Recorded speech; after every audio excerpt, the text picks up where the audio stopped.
Mirsa, ada hal menarik dalam pernikahan putra sulung Presiden Joko Widodo yaitu Gibran Rakabuming Raka dengan selfie Ananda pekan depan. Para tamu undangan akan dibawa dengan becak. Selain itu, para awak media juga akan disiapkan seragam khusus untuk peliputan. Informasi terkini atau selengkapnya kita akan bergabung dengan Putri Nurul Ilmi dari Solo, Jawa Tengah. Putri, sejauh ini persiapan becak yang akan digunakan sebagai media transportasi nanti dalam pernikahan Gibran dan selfie, bagaimana persiapannya? Wahyu, pada pernikahan putra pertama Presiden Republik Indonesia Joko Widodo yakni Gibran Rakabuming Raka dengan selfie Ananda, beca akan digunakan dalam mengangkut para undangan dari dua lokasi parkir, yakni yang berada di lapangan Sumber dan lapangan Banyu Anyar yang berjarak sekitar 1 km menuju ke gedung resepsi yang berada di Gedung Sababwana. Ada sekitar 200 unit beca yang disewa oleh Gibran dan juga selfie dari 19 pangkalan beca yang ada di kota Solo. Nantinya ke 200 pengemudi beca ini akan dibayar sekitar 200.000 dan akan menggunakan pakaian khas kota Solo yakni seragam lurik serta juga blangkon. Ke 200 pengemudi ini juga akan berlokasi di lapangan Banyu Anyar dan juga lapangan Sumber. Pakaian penggunaan dari beca sendiri dipilih karena beca merupakan kendaraan khas kota Solo dan juga ramah lingkungan. Salah seorang pengemudi beca yakni Sardi Ahmad mengatakan kesenangannya karena bisa ikut berpartisipasi dalam pernikahan selfie dan Gibran dan mengatakan akan mempersiapkan becanya sebaik mungkin. Berikut kutipan wawancara kami dengan Sardi Ahmad, salah seorang pengemudi yang akan ikut berpartisipasi dalam pernikahan selfie dan Gibran. Dari Pemkot kan tidak menyediakan untuk perbaikan atau untuk pengecekan dan sebagainya. Kita akan tetap mengadakan bahwa beca itu tetap beca yang bagus atau yang baik. Maksud saya komplit, tidak mengecewakan nanti penumpang nanti. Wahyu. Ya, Putri, sementara untuk media atau wartawan yang nanti akan meliput acara resepsi Gibran dan selfie, bagaimana persiapannya? Kabarnya juga ada persiapan khusus dengan baju dan lain-lain khusus untuk wartawan.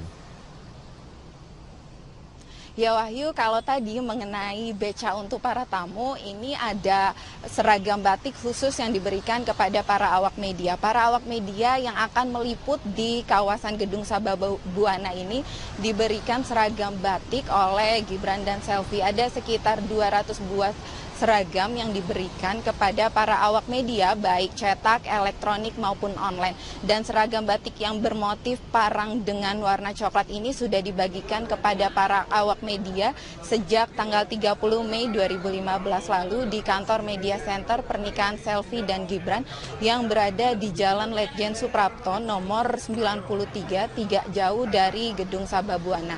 Nantinya para awak media ini akan memakai seragam batik saat berada di lokasi gedung pernikahan yakni di Gedung Sababwana atau ring 1 dari pernikahan resepsi dari selfie dan Gibran berlangsung.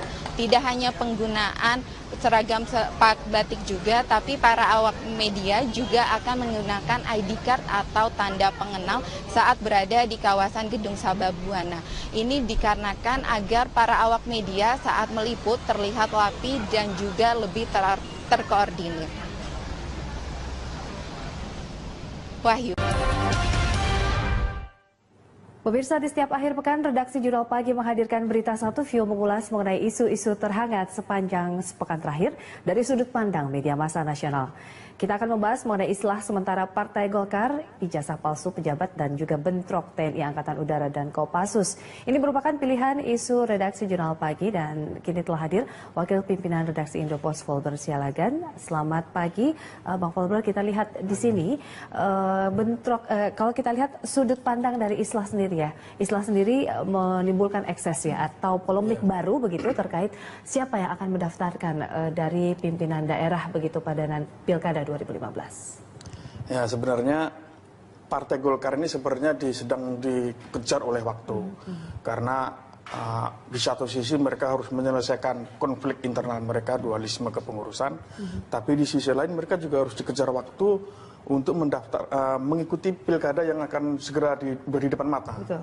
Nah, dualisme kepengurusan ini harus segera diselesaikan karena KPU tidak mau ikut larut dalam konflik itu, sementara KPU sendiri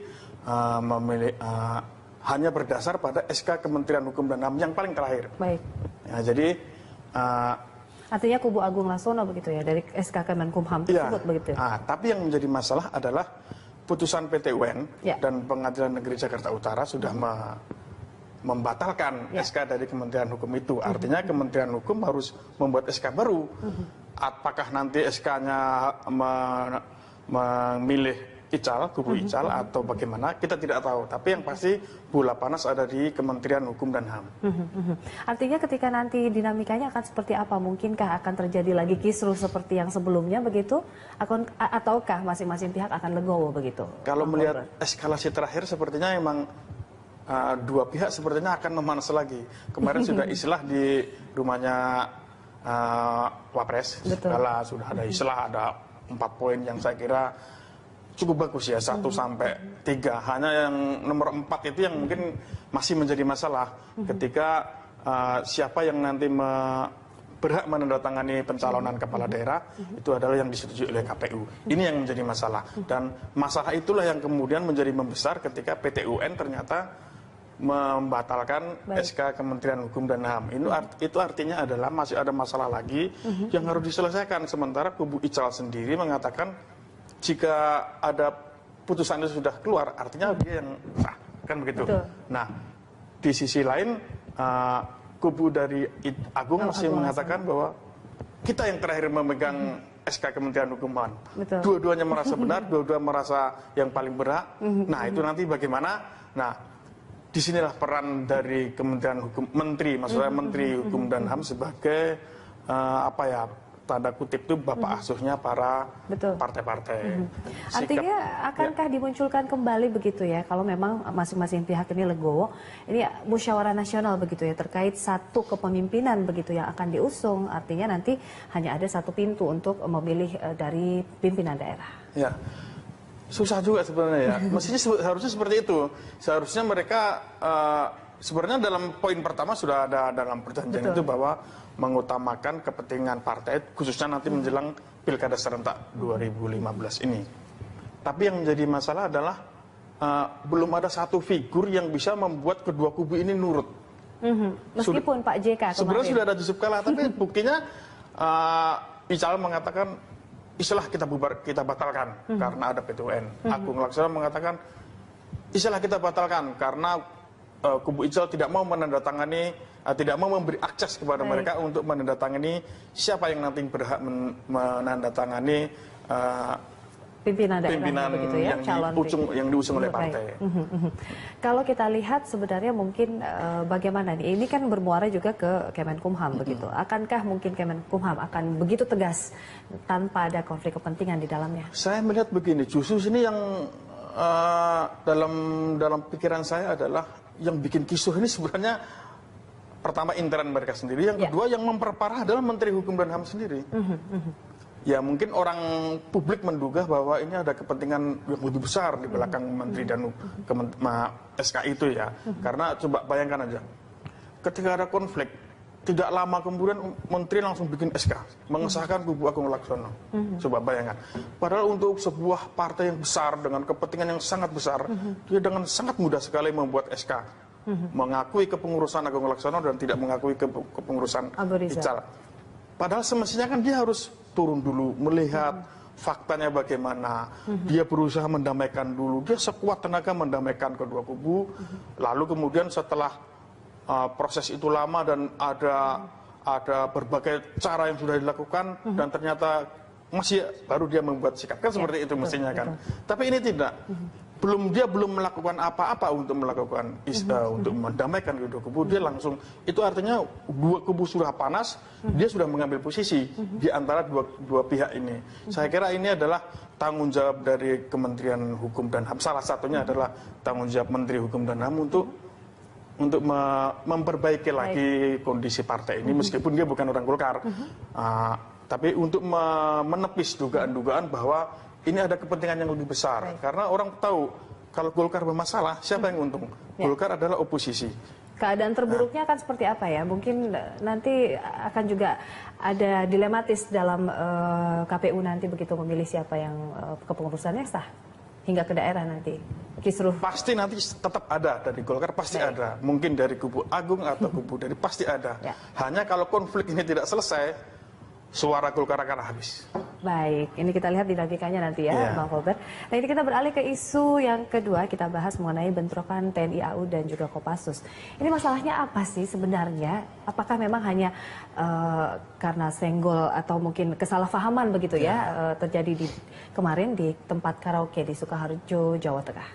Sebenarnya kalau kasus yang kebetulan saya lama di Solo, kuliah saya di Solo, saya juga pernah tinggal di Solo lama.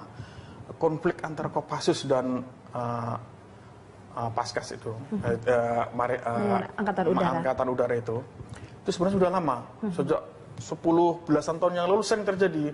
Ketika mereka bertemu pasti berantem, baru papasan aja, lirik-lirik kan pasti berantem. Dan ini terjadi hampir di semua tempat, antara aparat TNI dengan TNI, TNI dengan Polri. Sebenarnya masalah ini adalah sebuah harus diselesaikan oleh pimpinan TNI saat ini. Dengan lama yang sudah lama terpendam begitu? Bukan dendam sebenarnya, mereka tidak ada dendam antar individu, antar ini sebenarnya nggak ada. Ini masalah apa ya? Ini adalah sebuah kekesalan masing-masing anggota yang sudah lama. Pertama adalah masalah kesejahteraan.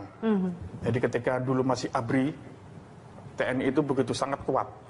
Mereka bisa dalam berbagai faktor mereka bisa masuk dalam sektor ekonomi, sosial, politik dengan fungsinya macam-macam mereka.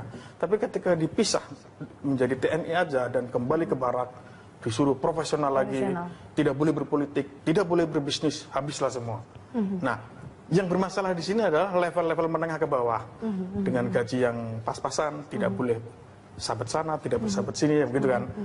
Artinya ditambah dengan kecemburuan melihat sejawat mereka di Polri, mereka melihat pangkatnya sama tapi wah beda banget nih kesejahteraannya. Artinya adalah kecemburuan, kemudian faktor-faktor yang sudah lama itu terjadi itu membuat sedikit aja ada pemicu mereka akan marah, sedikit aja, baik itu dari antara mereka sendiri, dari arah orang lain mereka akan marah. Kemudian di sisi lain adalah Menteri Pertahanan kemarin mengatakan begini, dia menyendiri Panglima TNI. Panglima TNI dikatakan dia terlalu sibuk. Dia terlalu sibuk sehingga kurang